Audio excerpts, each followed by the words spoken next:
আসসালামু আলাইকুম।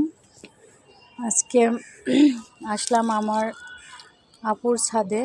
এই যে দেখেন, ছাদে অনেক রকমের সবজির গাছ, কলমি শাক,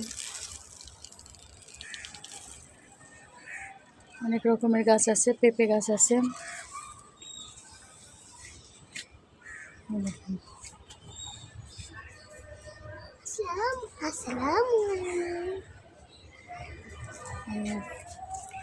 লেবু গাছ আছে, লেবু ধরে আছে।